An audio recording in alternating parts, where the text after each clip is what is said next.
8h15, nous sommes le mercredi 10 janvier, bienvenue si vous nous rejoignez sur France 2, c'est une excellente santé. Brigitte Fanny Cohen est avec nous parce que depuis le début du mois, le début de l'année, 11 vaccins sont désormais obligatoires pour les nourrissons. Oui. C'est une décision de santé publique qui fait polémique, les uns accusant le gouvernement de faire la politique des laboratoires, etc. etc. Bon, grosse polémique effectivement, débat ouvert. Alors effectivement, donc, pour rappeler l'histoire, il y avait 3 vaccins obligatoires, rougeole, oreillon, rubéole, le fameux ROR, et les autres vaccins étaient recommandés. Ce qui change, finalement, c'est pas grand-chose, c'est que ces vaccins qui étaient recommandés et très fortement conseillés par les pédiatres, les médecins généralistes, il faut dire quand même qu'il y avait quand même 70% des enfants qui recevaient ces 11 vaccins avant qu'ils ne soient tous obligatoires. Donc on ne change pas grand-chose, sauf que, il faut le rappeler, dans notre pays, depuis quelques années, il y a une résurgence de la rougeole, notamment de la coqueluche. Il faut savoir que depuis 2008, il y a une dizaine d'enfants en France qui sont morts de la rougeole. D'autres ont des séquelles neurologiques très graves, c'est-à-dire qu'ils sont lourdement handicapés après avoir eu cette maladie. Et donc, le ministre de la Santé a pris cette décision de rendre ces 8 autres vaccins obligatoires, notamment le vaccin contre le fameux ROR, c'est-à-dire rougeole, oreillon, rubéole, mais aussi le vaccin contre le pneumocoque, contre le méningocoque C, contre l'hépatite B, etc. Donc, au total, 11 vaccins obligatoires. Vous l'avez dit, il y a quand même des mouvements anti-vaccins qui font courir certains bruits, certaines contre-vérités.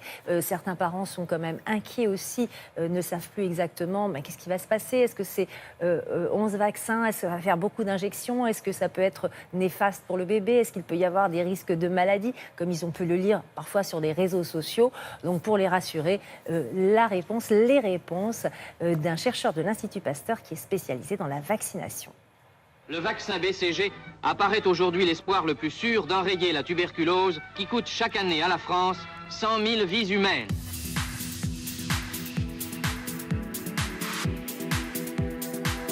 Les 11 vaccins obligatoires à partir du mois de janvier représenteraient, avec les rappels, une trentaine d'injections sur 2 ans. Comme ils sont regroupés, combinés dans des mélanges, en fait, on peut avoir les 11 vaccinations en 10 injections, y compris les rappels. Regrouper les vaccins ne présente pas de risque pour le système immunitaire, d'abord parce que ça a été testé, et ensuite parce que c'est une toute petite immunisation qui représente 3 fois rien, à côté d'un univers entier de microbes auxquels le bébé est exposé depuis sa naissance. Donc la vaccination qu'on rajoute au cours des mois qui suivent sa naissance contribue à éduquer son système immunitaire, absolument pas à le mettre en danger.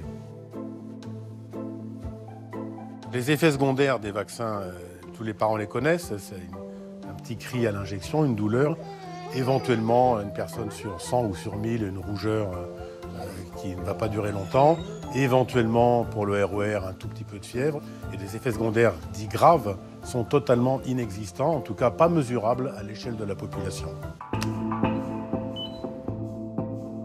Des publications scientifiques ont allégué des relations de causalité entre la vaccination rougeole et l'autisme ou entre la vaccination hépatite B et la sclérose en plaques. Ces études ont été totalement infirmées à l'échelle mondiale et aujourd'hui, c'est absolument certain, il n'y a aucune relation entre ces 2 vaccins et les maladies qui leur étaient associées. Parmi les 11 vaccins obligatoires, certains, en particulier dans les mélanges, contiennent des sels d'aluminium comme adjuvants. Les sels d'aluminium ne sont pas toxiques, ont été utilisés pendant 70-80 ans sur 10 milliards d'enfants, sans jamais aucune démonstration d'un effet dangereux. Les 11 vaccins obligatoires sont absolument efficaces, entre 95 et 100% d'efficacité. Quand la couverture vaccinale est suffisante, on a la disparition de la maladie. La rougeole a disparu, quasiment disparu d'Amérique latine, quasiment disparu d'Amérique du Nord, là où la couverture est de 95%. En Europe, où elle est inférieure à 90, on a toujours des épidémies de rougeole. 2 questions, Brigitte Fanny. La première, ces vaccins sont remboursés? Oui, ils sont remboursés à 65% par l'assurance maladie, 35% par les mutuelles, le RER 100% par l'assurance maladie. Donc voilà, pas de surcoût pour les parents. Il y a une sanction justement si les parents ne veulent pas finalement faire vacciner leur bébé. Il n'y aura pas de sanction, mais il faut bien se rendre compte que sans le carnet de vaccination à jour, les enfants ne seront pas admis à la crèche ou à l'école. Enfin voilà, donc la sanction est là finalement, c'est l'admission en crèche ou à l'école. Pour mieux s'informer si vous alors. voulez vraiment vous informer sur ce sujet, je vous conseille les vaccins pour les nuls aux éditions First par le docteur Frédéric Tangy et Jean-Nicolas Tournier. Merci beaucoup Brigitte Fanny.